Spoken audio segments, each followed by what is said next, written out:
Insulin resistance अगर हमने ठीक करनी है, हम लाइफस्टाइल में क्या क्या तब्दीलियां लेकर आए?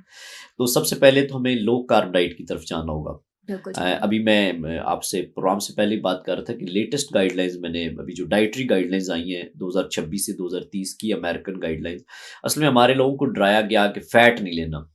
बिल्कुल जब ऐसे ही है। फैट से इतना डरा दिया गया कि अंडे की जर्दी खाएंगे तो पता नहीं आपको क्या हो जाएगा, हम्म। रेड मीट लिया तो पता नहीं आपको हार्ट अटैक हो जाएगा। हम्म। एक्चुअली ये सारी इसमें मोनोपोली मैं तो कहता हूँ कि एक तरह से माफियाज की गेम है कि उन्होंने आपको पहले फैट से डराया। हम्म।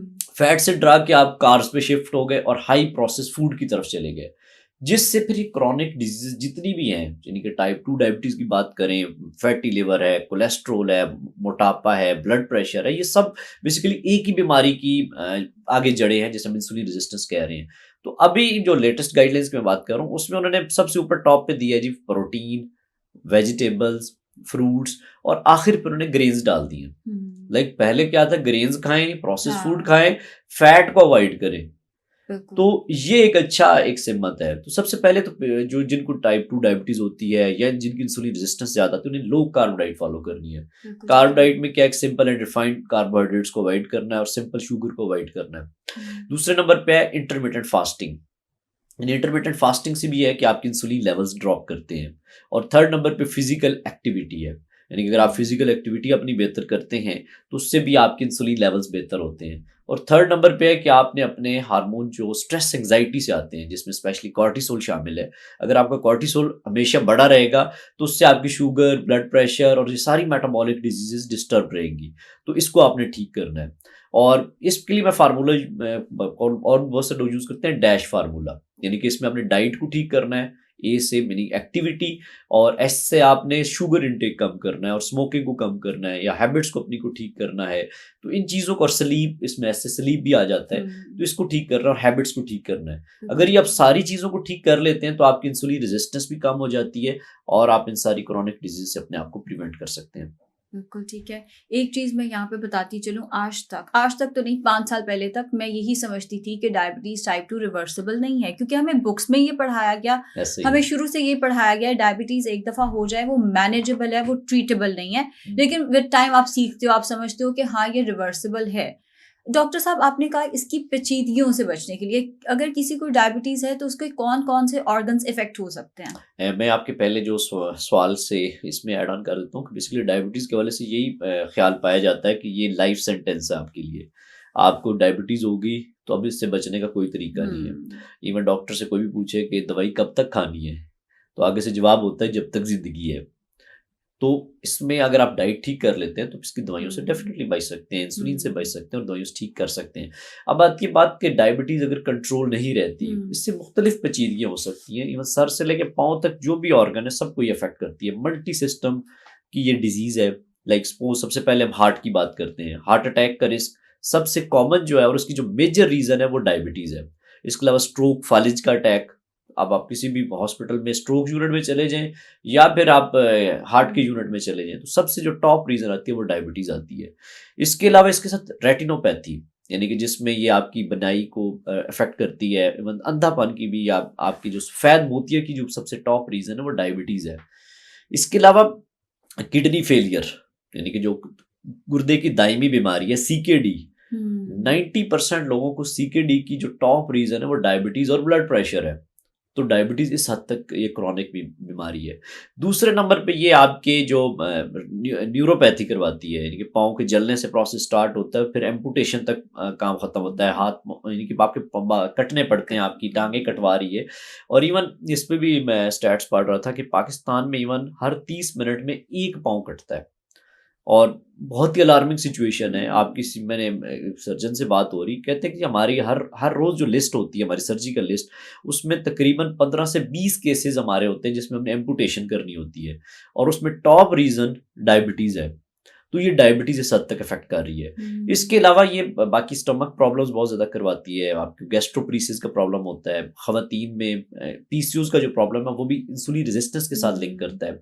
इसके अलावा मर्दाना कमज़ोरी, इरेक्टाइल डिस्फंक्शन के प्रॉब्लम्स लाना, पट्ठों की कमज़ोरी, फ्रोज़न शोल्डर, हुँ। यूटीआई यानी यूरिन का इन्फेक्शन होना, और बेशुमार इसकी कॉम्प्लिकेशन है हुँ। जो स्किन के हवाले से हैं, बार-बार इन्फेक्शंस होने। तो ये डायबिटीज़ की ही सारी कॉम्प्लिकेशंस हैं। अगर हम डायबिटीज़ को ठीक कर लें, इसकी कॉम्प्लिकेशंस से बचा जा सकता है, यानी इसकी दवाइयों से बचा जा सकता है। और इस टाइम जो हमारे हॉस्पिटल्स गढ़ बन चुके हैं हर तरह की पेचीदगियों के, यानी कि अब मैंने जैसे मुख्तलिफ यूनिट्स का जिक्र किया है कि लाइक आप किसी भी वार्ड में चले जाएं तो उसमें मेजर जो कॉम्प्लिकेशन नज़र आएंगी वो डायबिटीज़ रिलेटेड आएंगी। और हमारा हेल्थ केयर सिस्टम ही उसमें यह है कि प्रिवेंटिव मेडिसिन की तरफ हम नहीं फोकस कर रहे।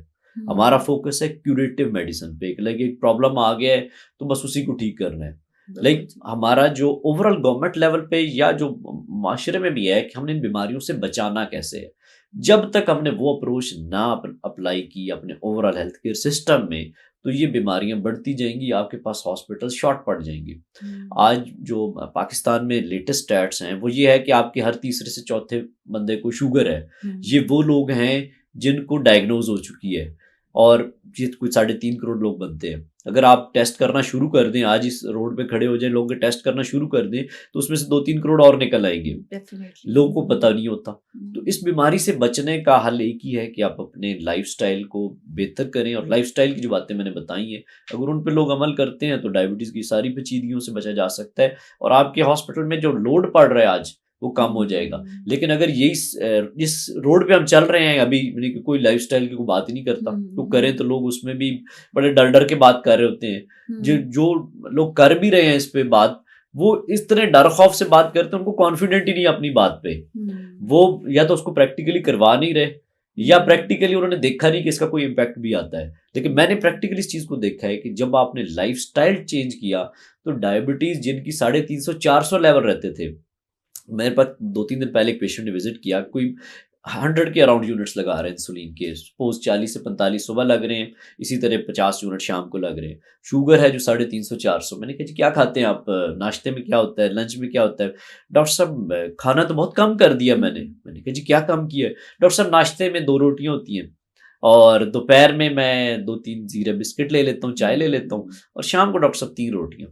मैंने कहा और हाँ 1 गिलास बीच में डॉक्टर साहब दूध का भी पीता हूँ।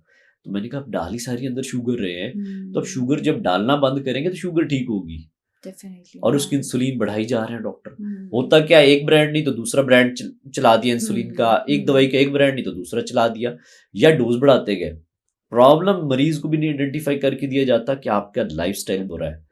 और उसको जब तक ये बार अवर नहीं होगा पेशेंट, उसको पता नहीं चलेगा तो वो अमल नहीं करेगा।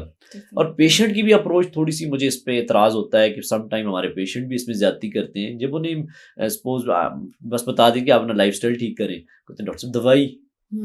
हाँ ये तो बहुत है, ये तो बहुत है। मैं इसमें डॉक्टरों को भी बहुत ज़्यादा कसूरवार नहीं ठहराता, इसमें मरीजों का भी बहुत ज़्यादा कसूर है कि लाइक उनका भी अप्रोच है कि हमें कोई भी प्रॉब्लम होता है तो उसका हमें कोई ऐसी गोली दे दें, कोई ऐसी फक्की दे दें, कोई ऐसा चूरन दे दें जिससे हमारा ये सारा मसला हल हो जाए।